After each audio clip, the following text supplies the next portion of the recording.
Here's what's cooking on today's Sports Stove podcast. We are talking NBA Finals, and we are previewing the main card of UFC 264 and so much more. That's what's cooking on today's Sports Stove podcast.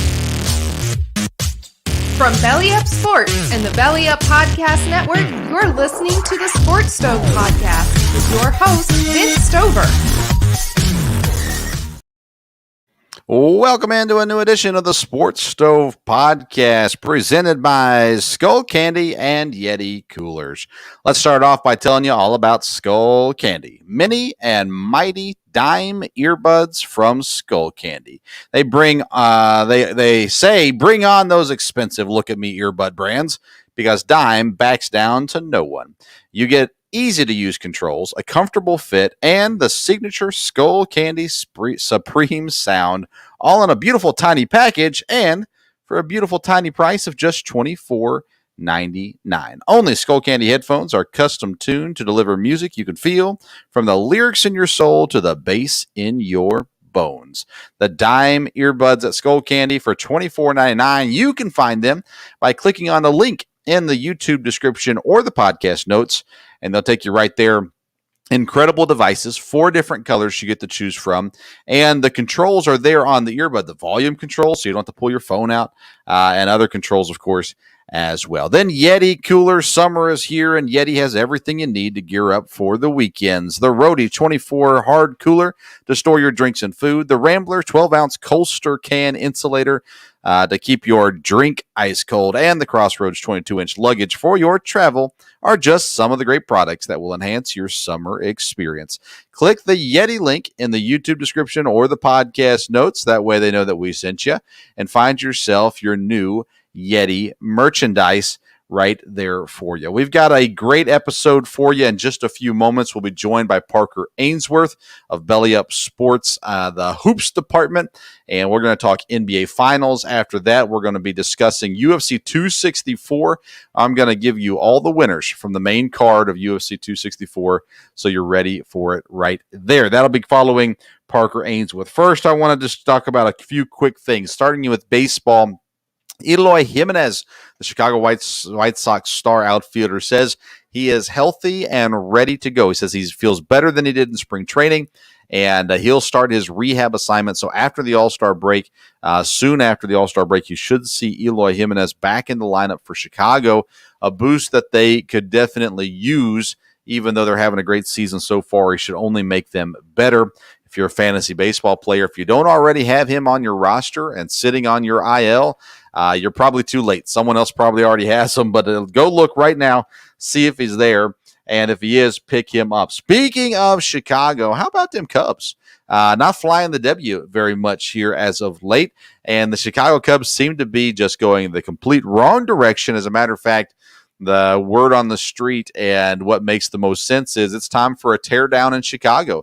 The Cubs could be sellers at the trade deadline coming up here in just a couple of weeks, when they've got a few players there that they could definitely move for pieces. How much will they blow it up? We do not know, but it is definitely needed right now. That National League Central Division, Milwaukee is currently in front and solidly in front, but they play a long series against the Reds. The Reds could make up some ground this week against Milwaukee. Right now, though, Milwaukee's the only team that's been playing good, at least the most consistently, I should say. But they did lose, two in a row, and nonetheless come back and shut out the second game against the Mets yesterday. And their pitching staff has been phenomenal with Brandon Woodruff, Corbin Burns, Freddie Peralta, and even the back-end rotation starting to pitch a lot better as well. The offense has been scoring runs. Milwaukee's dangerous, and the way that Chicago's been playing, the way that St. Louis has been playing, Cincinnati's about the only team left to really compete with Milwaukee, and now's the time to start that for Cincinnati. I have been very, very upfront with saying I think Cincinnati will be one of the worst teams in the second half of the season. I think they're going to fall off. I don't think it's going to be pretty for them. Their bullpen is horrendous. Starting pitching has not been great, although there has been some improvement there. And they've got 2 guys in the All-Star game starting in the outfield, but can that pace keep up? I don't think it can. For that reason, It's time for Cincinnati to be looking at what they're going to do at the trade deadline, which is intriguing as well. We're going to get on a guest here in the next couple episodes to talk about the Major League Baseball trade deadline. So we'll talk about that more there. Then professional athletes having some legal issues. Trevor Bauer, his leave of absence has been extended another 7 days as they continue to investigate the reports of the going-ons there with Trevor Bauer. As we have said in the last episode, if you didn't listen, I encourage you to go back and listen. We talked a little bit more about this subject, but Trevor Bauer is it's yet to be proven that he did what he's accused of doing. It's a sketchy situation, and this is a situation that could end Trevor Bauer's career just when it was really at its heights. And it'll be interesting to see how Major League Baseball decides to go about it, how the Dodgers decide to go about it, and what all shakes down with it all. They're going to be as patient as they can with getting all the facts, knowing exactly what happened, knowing whose side to believe or how it blends in the middle. And if it comes out, though, that what he's accused of is legit, his career's over in Major League Baseball. So we'll see what happens with that. But that extended leave, although, that was somewhat expected, and we talked about that in the last episode, or maybe it was last night on the fantasy baseball show, Belly Up Fantasy Live. But nonetheless, it has been talked about, and the expectation was he would not be back after the first 7 days. We're looking at Trevor Bauer missing at least maybe 2 or 3 starts before it all gets figured out.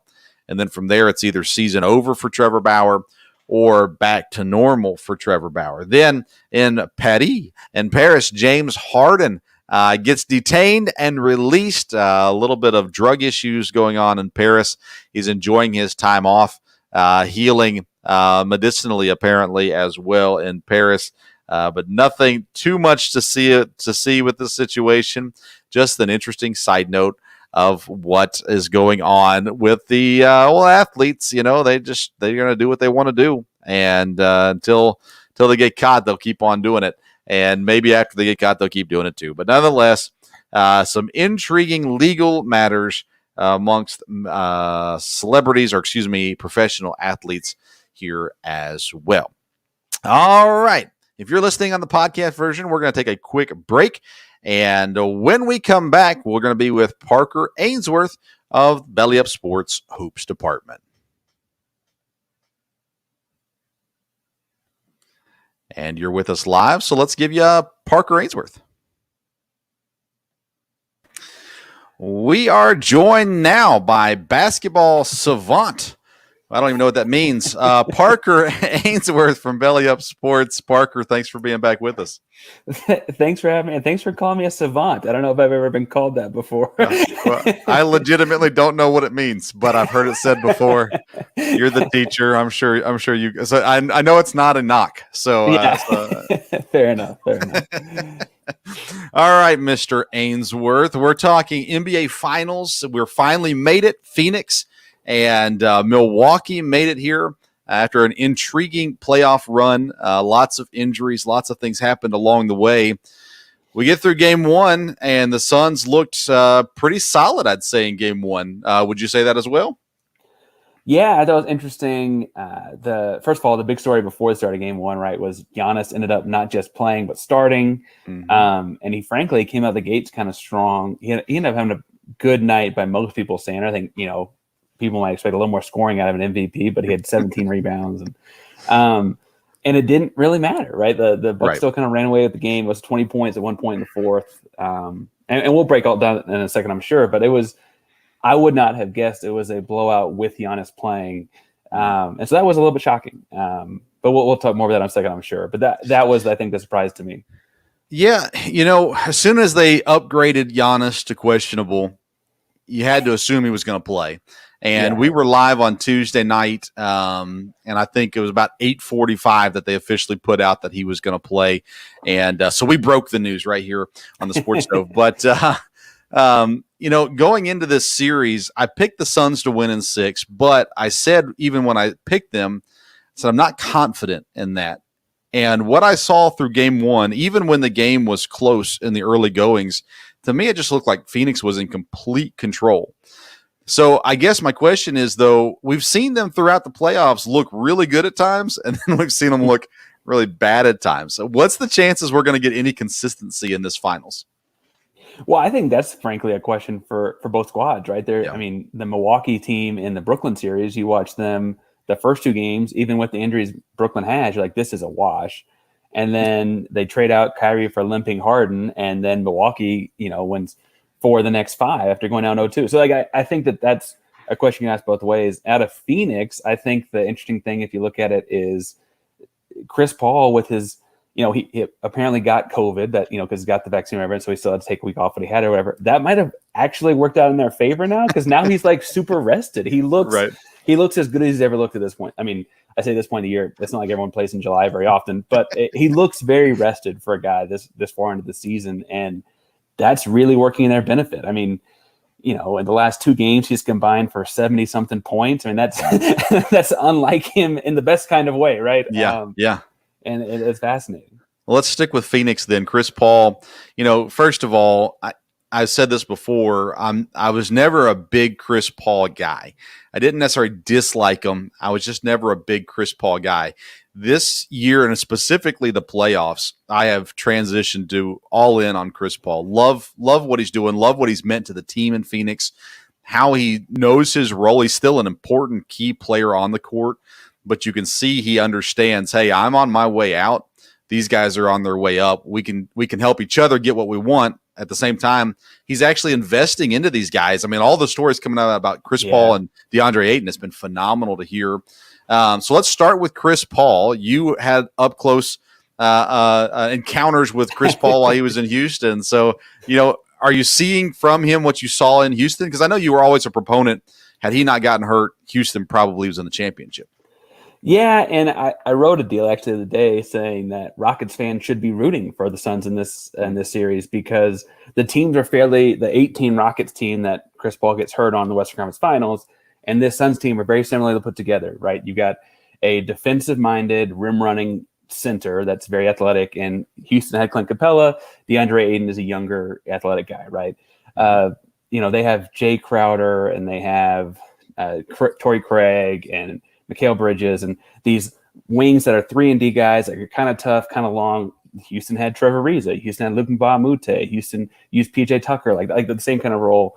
And then they both had a dynamic score at 2 guard. You're a Kentucky guy, right? You've seen Devin Booker go off a bunch of points. Oh, yeah. Houston had MVP James Harden. And then they both have Chris Paul at point. And I think that's an interesting, clearly that team works for Chris. He's scoring in bunches the last couple of games this year in ways he didn't necessarily in Houston, but he's great at the tempo. I thought it was interesting when I was doing research for that this year's Suns team ran 97.6 possessions per game, and that 18 Rockets team ran 97.2 possessions per game. I mean, it's the pace of play is very much he's dictating that. And the leadership thing you talk about, he and Monty Williams know each other from earlier in their career. So it's very much the same messaging across the board.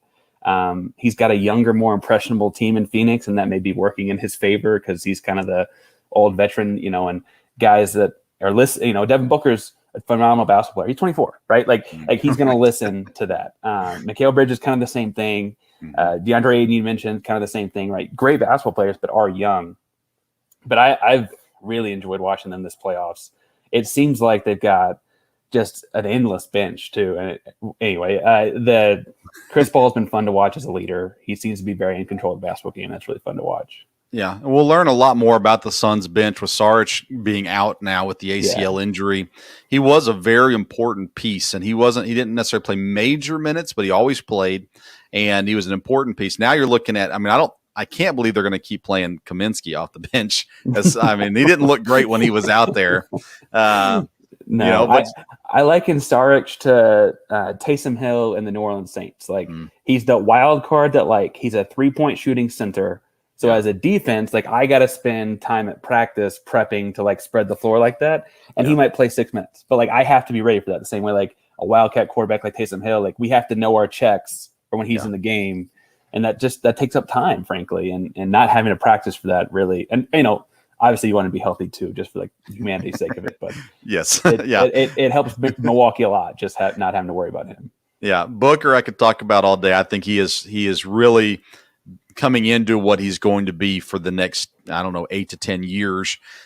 He's, everyone outside of Phoenix, outside of Kentucky, kind of views him as a 3-point shooter, but he is so much more than a 3-point shooter. Yeah. As a matter of fact, he seems to be more effective in the mid-range, and I know you're a big mid-range fan. I don't want to spend too much time on Booker. I actually want to spend most of the time on Ayton when it comes to the Suns because of what he has done, the step forward that he's made this year, how good he's been on defense and on offense, and consistent, especially in the playoffs, and they're in game 1 as well.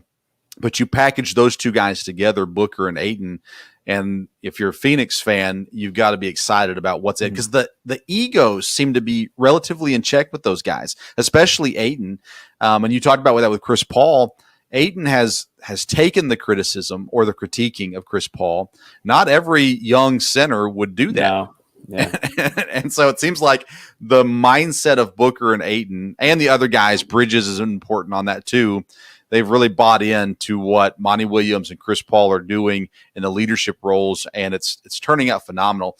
DeAndre Ayton, to me, is kind of the X factor in it all, because he is, I don't know, he's got to be the better third guy, and he's competing with Drew Holiday to be the better third guy right now, I think at least. And he's performing. It's incredible. Well, and I would say he's certainly, if you're looking at like third guy versus third guy matchup, I would also argue Chris Paul won his first guy matchup, or Booker, whichever one you want to call 1-2 there. Yeah. Like they seem to win each of those matchups in game 1, but DeAndre Ayton won his probably by the biggest margin, right? Because Drew had a really rough game 1. Defensively, whenever you have a big and they're putting the pick and roll, it's always interesting to see how they play it. Like, do they come up level with the guard, and are they athletic enough to retreat back and those kind of things? His mobility it was the season of the big man. You had Joel Embiid, you had Nikola Jokic. He kind of went a little under the radar, and his mobility defensively has really allowed a lot of different schemes. Like he'll cover Giannis, and not every 7-footer is athletic enough to keep up with Giannis out there. Like, just frankly, and that's not an easy assignment. That's a 2-time MVP, and he's bodying him up. He's not getting run over when Giannis goes to the drive. He's switching he's transitioning into switches well on screens. He's really, really talented, and frankly, this is not an NBA draft podcast. I'm sure we want to talk that later. We can. He's got to be helping guys like Evan Mobley's draft stock, right? Like everyone's seeing, like, oh man, like that. The 7-footer still is something you need, and I think he's showing that as well as any other big man this season. Looking at the Bucks and seeing where they are with things, we've got. I'm watching those defensive setups that were going on, and you've got Giannis. He was being guarded by Ayton. You've got PJ Tucker guarding Chris Paul, and the other way around as well. So what are the Bucks? They're going to have to make adjustments. Do you know what kind of adjustments they're going to have to make to be successful? The first thing I think of is the smaller ball lineups. When they went with Lopez and Giannis and Tucker on the floor at once, what that ended up meaning was Lopez kind of had to guard Ayton because he's not mobile enough to keep up with anyone else.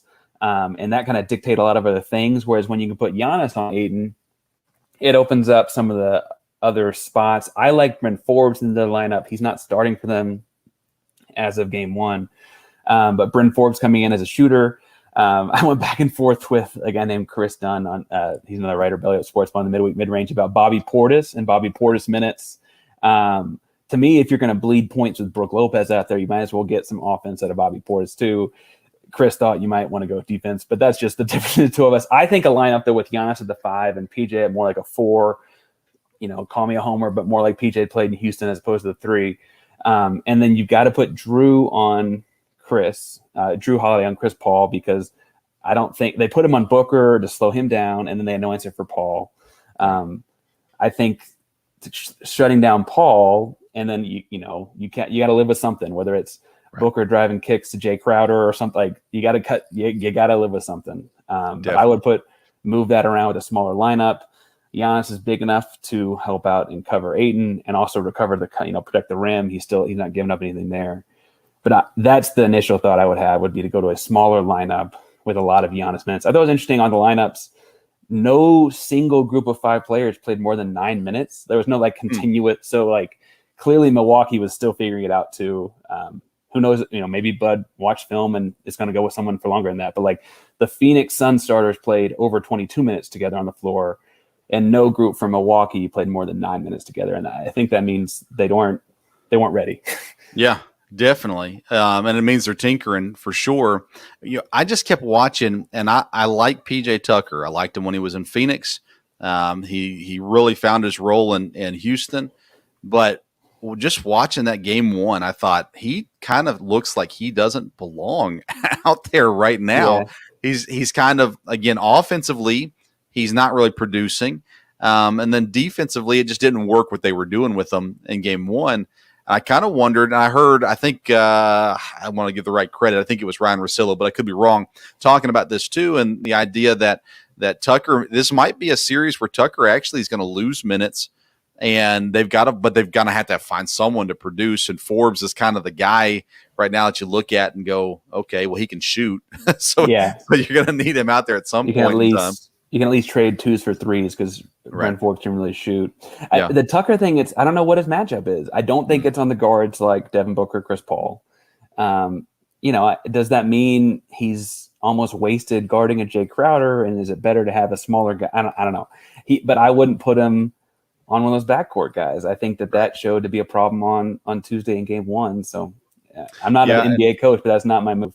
Yeah, and Paul, I mean, you just watched it with Paul. He would, the whole Suns team, they would find the matchup every time. They would get whoever they wanted to have the ball, and then they would call for the pick. The pick would come, and it would switch off to the guy they wanted, and then Chris Paul would do his little move and go up for the 15-footer, and then or go in for the layup, or if it was Booker, he'd curl off of it and go hit something. And it was incredible to watch the Suns just kind of meticulously pick apart whatever Milwaukee threw at them in game one. So game two is tonight. And for most people listening to this, they'll be listening to it after the game. So we're not going to do predictions for game two because it's not worth it. But, is Bud the coach next year for Milwaukee if they get swept in the finals? If they get swept, I think they move on. And I think that you see this a lot out of teams that just kind of want a new voice. I think that's kind of what happened in Dallas just now. Like, no one's going to say Rick Carlisle's not a good coach. Right. They just need a new voice there, right? And I think the deal will be if Bud and them get swept in the finals this year, or even if they just lose the finals, even if it's a tough 6-game series or something like that, I think the argument will just be, you beat a battered Brooklyn team, but really this has kind of run its course. We've done as far as we can with Bud. I will say I've been impressed with him this year. To his defense, my argument against him before would have been he didn't experiment enough. Mm-hmm. And this year I felt like they kind of had been. And now I wish those experiments were yielding some result. Like I wish he'd be like, okay, we practiced for this in the regular season by doing these different things that we don't normally do. Now it's time to run out with that. And I don't think he's quite there yet in this series. Maybe he'll prove me wrong, but I think if they lose, he's probably done. And it's not like you can say about many coaches in the NBA finals, right? Like, right. I thought, I was thinking about, and now it might be too late, honestly. I mean, I don't know who you bring in. You've got guys like D'Antoni, as far as experience goes, out there that could come in. I thought that Carlisle actually would have been a great fit in Milwaukee. Yeah. And I love the hire for him in Indianapolis too. I think there's a lot of success that can be had there. And then of course you've got the different assistants that are out there and things like that too. Maybe even a college coach, who knows? But that's interesting because very rarely do you talk about a guy in the championship that, his job might be on the line still. and I thought he improved. I thought his in-game changes, his in-game adjustments got better this year too. And he worked through some hard stuff in the playoffs to get the team where they are. But I don't know. It's going to be interesting to see. Last thing for you on Milwaukee, I said going into the playoffs that Drew Holiday had to earn his contract really in that Brooklyn series. That's where he had to earn it. But then he got fortunate with the injuries against Brooklyn, and he played okay. But there's no real guard and no backcourt guy for him to cover. Right. So now's this chance, right? This is like a legend building series, I think, for Giannis. I think it could be for Middleton if he continues to play well. Booker, Chris Paul. So much of this series, whoever wins it, there's going to be just a boost in their legend, so to say, as well. Who do you think has the most to gain? I'm going to take Chris Paul out of this. Who do you think has the most to gain from NBA Finals championship this year? other than Chris Paul? Well, Chris Paul is the easy answer because he's so old, right? Yep. Like the truth is, these other guys, we're going to mention Giannis, Booker, whomever, they may have more chances, and so that seems unfair. I think it's taking Chris Paul out becomes Giannis because whether it's his free throw stuff or getting beat by Miami last year in the bubble or whatever the case may be, he seems to be this guy like, well, everyone's like, oh yeah, he's the regular season MVP, but we know what happens after that, right? Like Booker has had less experience in the playoff. Right? This is his first playoff run ever. Right. And he doesn't have any of that, right? No one questions Devin Booker. We know what he can do. But for whatever reason, fair or unfair, we throw that at Giannis. Either it's because we have higher expectations or because of whatever. Anyway, but for whatever reason, we throw that at Giannis and we don't throw that at Booker. I think that's the next logical place for that. If he were to lose in an embarrassing way in the finals, yeah, he's only 26. He realistically could win a couple more before he's 30 even, right? But that starts to become this like, oh man, Giannis just can't get it done. He beat Brooklyn, but like they were hurt, right? Like those kinds of things will pop back up, and that's no good, right? That's no good. Well, haters will always hate, as they say, for sure. Parker Ainsworth from Belly Up Sports. Tell everybody, I know you've got the podcast, you've got the midweek mid-range show, so let everybody know when and where they can find you at. Yeah, we release, it's usually Mondays, but at the start of the week, we have an audio-only podcast called FN Sports. It's where teachers grade sports topics and issues, and it's a very teacher-themed sports show. Obviously, as you tell behind me, this is a virtual classroom of sorts, but it's an audio-only show wherever you get your podcast, usually on Mondays. We also have the Midweek Midrange is a weekly basketball show. That's on YouTube on Wednesday nights. That's at 9 o'clock Eastern every Wednesday. It's usually a handful of Belly Up Sports writers, people talking basketball and things like that, especially with the finals going on, and then the NBA draft, and then the Olympics, like lots of basketball talk. And then as Painsworth512 is my Twitter. You can see stuff I write, and I'll share all that kind of stuff, that fun stuff through there whenever you want. But yeah, I'm typically pretty active. It's been summer vacation, so I've been a little in and out, but I'm typically pretty active. So you can find me all over the place. Awesome. Wonderful. Thank you, Parker. We'll have to have you back on to talk about Olympics as we get there. I'm excited about that. And, the draft, I'm an off-season geek. I love off-seasons, trades, free agencies, drafts. I love that stuff. So we'll get you back on. Maybe we'll bring you back on, with Wayne G as well. It's a good conversation there. Lots of good stuff there. So Parker, thank you so much for joining us today and talking some basketball.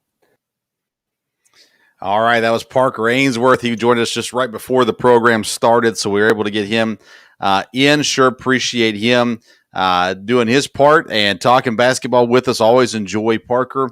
He's got a great podcast, FN Sports Podcast. Make sure you go find it wherever you get your podcasts and take a listen. And then the midweek mid-range on Wednesday evenings as well, talking basketball there. And you get to see some more of the Belly Up Sports talent on that midweek mid-range show as well. Tonight's episode is being presented by Skull Candy, mini and mighty dime earbuds from Skull Candy. Bring on those expensive Look at Me earbud brands. Dime backs down to no one. You get easy-to-use controls, a comfortable fit, and the signature Skull Candy Supreme sound, all in a beautiful tiny package for a beautiful tiny price of just $24.99. Only Skull Candy headphones are custom tuned to deliver music you can feel, from the lyrics in your soul to the bass in your bones. Click the Skull Candy link in the podcast notes or the YouTube description, where you can get your pair of dime earbuds for just $24.99. You'll also find the link to Yeti coolers there, where you can get great Yeti merchandise as well.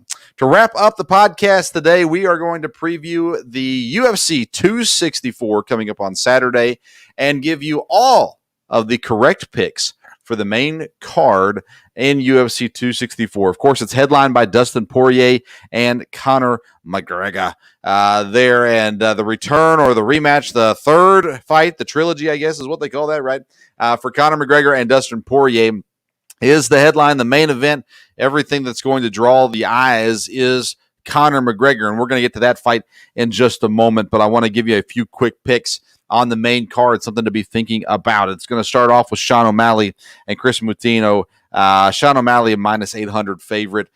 If you pick against that, you're crazy. He's trying to tell people that, hey, no, Chris is a good fighter. He's going to be a good challenge. It's just not the case. Sean O'Malley, if it is the case, Sean O'Malley's got issues. And so Sean O'Malley's your winner in that fight. There's not a whole lot to talk about with that one. Irene Aldana versus Yana Kunitskaya. Aldana's coming off a loss. Kunitskaya, I believe, is a 2-fight win streak for her. The longer this fight goes, the better it is for Yana Kunitskaya. And I'm picking Kunitskaya. She is the underdog in this fight at plus 100, almost even, but nonetheless the underdog. And I think everything fits better with what she's doing. She's coming in off of a little bit better situation and circumstances. And so we're going to lean Yana Kunitskaya in that fight. Then Tai Tuivasa, Bam Bam, he's going up against Greg Hardy. And for the love of all that is good and decent, will the UFC gods please give us a just brutal knockout of Greg Hardy? We've all won it, right? If you don't, I'm not sure what's wrong with you. Bam Bam coming off of 2 straight wins, but honestly, the competition in those wins just wasn't quite at his level, and so he has not been pushed much as of late. Greg Hardy has had a pretty successful UFC career, I would say, but every time he's on the card, I just pray that he gets his face beat in. And I know that's violent and not very nice, but that's how I feel about Greg Hardy. And so I believe it's going to happen finally to Tuivasa. He is the guy that can do it. Greg Hardy has a better ground game than Tuivasa does. Tuivasa just wants to knock you out. And so we'll see how it all works out in the end. But I've got Tuivasa. He is the favorite at 135, minus 135. There as well. Gilbert Burns versus Stephen Thompson. This is an interesting fight. It should be well matched. Burns, coming off a loss to the champion Usman, is a plus 130 underdog. Stephen Thompson, coming off of 2 straight wins, the favorite in this fight. When it comes to UFC fights, I typically tend to go with the favorites. I believe the last time I looked, the favorites were winning like 65% of the time. So if you're just trying to pick winners, the favorites are just going to be the smart picks here. Gilbert Burns, though, to me, is a fighter that can do damage to Stephen Thompson. I like his resume and what he's done. And looking through just some of the basic stats, if you look those up and you look at some of the basic stats, Burns actually comes out a little better in a number of different areas. He's more accurate with his strikes. He attempts more takedowns, but Thompson is more accurate in his takedowns. So you kind of got to figure out what's going to happen there. Burns has a better submission average than Thompson does. So we're going to go with the underdog Gilbert Burns against Stephen Thompson in that fight. For whatever reason, Stephen Thompson is a fighter that I just can't get behind. It's not that I don't like him, but when it comes to picking fights, and I try to take all of with the exception of Greg Hardy, I try to take all the personal feelings out of it, kind of who I'm cheering for, those kinds of things, and look at the numbers. Gilbert Burns, to me, the numbers just make sense that he wins this fight. So we're going to go with Gilbert Burns over Stephen Thompson. Then that brings us to the main event of the evening. Conor McGregor versus Dustin Poirier. Of course, Poirier won the last fight. He is the favorite in this fight as well. McGregor is a plus 115 underdog. It's been 5 years since Conor McGregor had a win against a really good fighter. I'm not trying to be mean to Donald Cerrone, but in that fight, when McGregor's last victory against Donald Cerrone just wasn't, he was at that point in his career, he wasn't a competitive fight there. So it's been 5 years since McGregor has won a competitive fight. Of course, he has the loss to Nurmagomedov. He also has the loss to Poirier. And so I look at a number of different things here. McGregor has never lost back-to-back fights as a professional. Dustin Poirier coming in is as good as he's ever been right now, too, coming off the win. A few things concern me about Poirier. He has been a little bit open with his game plan, and maybe he's just lying about everything, but it just doesn't seem like he is. That's kind of dangerous when you're talking about it, giving your opponents opportunities to learn and prepare for. Going into that last fight, McGregor was not prepared for the leg kicks, did not adjust to it, and that was his doom. And at this point, I'm not ready to say McGregor's done. If he loses to Poirier, then what is Conor McGregor? He's not the greatest fighter of all time, or even top 5. He hit that age now where it's like if he loses this fight, he's pretty much done as a champion fighter in the UFC. Can he still sell tickets? Yes. Can he still sell pay-per-views? Yes. And he can still fight and I don't know, another 5 fights after, who knows? But Conor McGregor has to win this fight to really solidify himself as one of the best UFC fighters of all time. And for that reason, I put the desperation on Conor, and we know what he's capable of. And so I'm picking Conor McGregor to win the fight against Dustin Poirier on Saturday night and continuing his streak of not losing 2 fights back to back. That is the UFC 264 preview. There are great fights on the undercard as well. Carlos Condit is there going against Griffin. You've got some other younger people in these fights. Hall is going to be fighting as well. Even the early prelims have some intriguing fights on them also. And so it'll be worth tuning into and possibly worth your money for the pay-per-view as well. I'm not a pay-per-view guy. I'm a little too tight with my wallet, but nonetheless, I think the fights will be fun. I think it should be a good fight card. I don't think on the main, especially the main card, I don't think you'll have a lot of fights go the distance, so you want to see those knockouts and submissions. I think at least 3 of the 5 are going to be finishes, and so we'll see how all that breaks down as well. The UFC has done a great job since the COVID situation of putting out things that are worth watching, and I believe that this card will be the same as well. Feel free to comment wherever you're watching or listening your picks for UFC 264. Make sure you stand by them. Come out with some conviction. Don't try to find a way to win either way. No, make a pick, stand by it, and let me know who you got. Conor McGregor or Dustin Poirier, Gilbert Burns or Stephen Thompson, Bam Bam Tuivasa or Greg Hardy, Aldana or Kunitskaya, and Sean O'Malley. If you pick Chris Moutinho, you're just crazy. So nonetheless, it's your pick. You do with it what you will. I'll do what I want with mine as well. Thank you so much for tuning in to tonight's edition of the Sports Stove Podcast Live. We're back with you again on Tuesday evening, 8 p.m. Eastern Time, bringing you more great content. Dad should be back with me on Tuesday, I believe, as well. So enjoy the NBA Finals. Enjoy the fights this weekend. And guess what? We're getting closer to football season. Good things are happening, and it's right around the corner. Make sure you visit the links. Use the links for Skull Candy and Yeti coolers in the podcast notes or the YouTube description. And until next time, we'll see